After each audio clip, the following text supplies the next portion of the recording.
Right now I'm doing a little bit of patrolling on some private property in South America. And I've had a lot of questions recently basically on greyman theory and how it pertains to a private security. And a lot of people are under the misconception that private security guys, which first of all, private security is a very broad term. It could be anything from a mall cop to someone who works completely privately doing what I do for basically anybody who can afford me. The greyman idea is great for civilians, but I'll give you an example of what I'm doing right here. I'm patrolling some private property in South America. First of all, I could never look like a local. I'd have to have some old kind of beat up pickup truck, and I'd never fit in. I'm too big, I'm too light skinned, everything, the whole nine, firearms, all that. So what's the you have to look at what your purpose is of what you're looking at, all right? Greyman versus being a hard target. That's always the balance for everybody. Greyman will prevent you from being targeted a lot of times, and unless you're some kind of a super spy, it's better to be a hard target. Now, a hard target and a hard ass are two completely different things. You don't want to look like you're looking for a fight.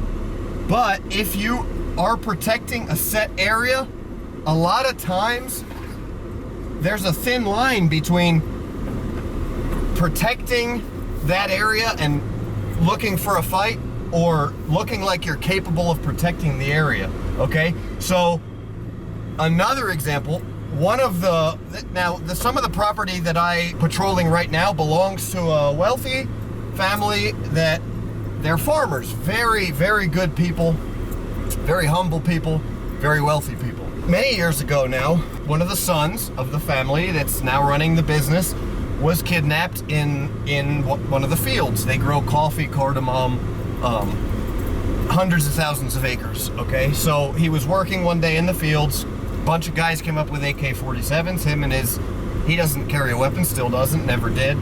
His employees only had machetes. What were they gonna do? They marched him through the mountains of Guatemala, put him in a little cabin in the middle of nowhere, stripped him naked, 3 days with no food and water until some local special forces found him. Could have been a lot worse of a situation. Let me give you that as an example.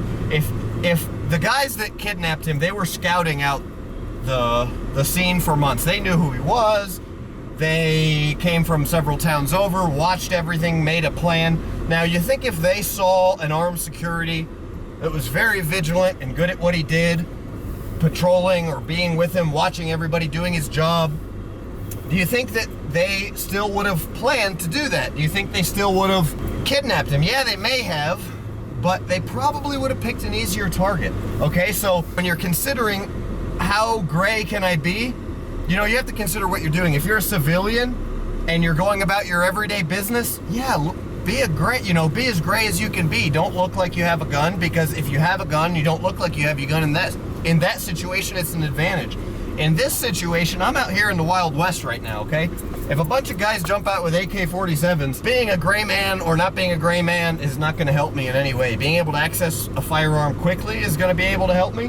And then, like I said, a lot of times you have to consider if you're a target, be a hard target. Look like you're not gonna be the easiest guy in the world to go ahead and rob, you know what I mean? It's not something necessarily that I recommend for everybody, but at times, yeah, you gotta be a hard target. And that's the thing, the greyman theory. I'll discuss a little bit about greyman theory. Greyman theory is great, like I said, for civilians. If you're going to the grocery store, if you got your kids with you, whatever, you definitely don't want to invite a bully. I can do two things. I can go out and I can wear my Second Amendment shirt, tactical pants, and combat boots, or whatever the hell, and it doesn't really matter, but that could spur somebody on to kind of antagonize me, or somebody looking for a fight might think, oh, he looks like he likes to fight. So that's the whole greyman theory. It kind of evolved from people being behind enemy lines type thing. It's more of an espionage term, and I think it's been taken way out of control, but it is great to not look like you're looking for a fight. And Now, I'm dropping a new backpack review video coming up of a greyman backpack. And like I was saying, greyman theory is much better for civilians and everyday people. So check out that video. I'll go into a lot more detail about that there. But when it comes to private security, you really have to tread a line between being a greyman and being a hard target, and having your primary being a hard target. So if I'm working personal security detail, again, it's going to be a little bit different. I'm going to have to consider that I'm working a personal security detail now. And now, you know, if I'm in an armored vehicle, tinted windows, everything like that, can I blend in with the locals? Possibly. If there's nice vehicles in the area, possibly. If the windows are tinted, if they can't see inside, yeah, that's great. What about my outfit? Well, if there's an opportunity that I can blend in with the locals, and if it doesn't diminish the security of my primary, yeah, I'll try and blend in as much as possible. That's the only way that I'll do that. If I feel like somebody might be more likely to attack the person that I'm in charge of protecting because of the fact that I am dressed down and I look like I, you know, don't have a gun, or I don't look like I'm a security, sometimes that's good. But like I said, if it'll diminish the safety of my primary, then I'll look more tough. And a good example of that is, you saw it in Blackwater, guys, and you know, the really big security companies, they just went overboard with it. And they went a little bit too far, but guys, they were out there with every kind of piece of kit that you can imagine, and every kind of blatant display of, you know, here we are, don't F with us kind of thing. And, you know, is that a good thing? Maybe, you know, maybe to a certain extent, yeah, like I'm saying, like as I'm dressed right now, I can easily access what I have. You know, everything that I need to get to, I have right now, okay? So, yeah, I can get to my firearm right here, okay? I can operate this in this vehicle if I need to. I can get to that firearm. I can get to this firearm very easily, okay? All of these things are very easy to access here. And honestly, you know, yeah, I prefer that, and I'm not gonna hide this firearm and tuck it somewhere where I can't get to it under a seatbelt or under a shirt or something like that if it's gonna slow me down and hinder my job. So yeah, greyman theory is great, but sometimes you just gotta be knowledgeable, and it's always a balance between greyman and hard target.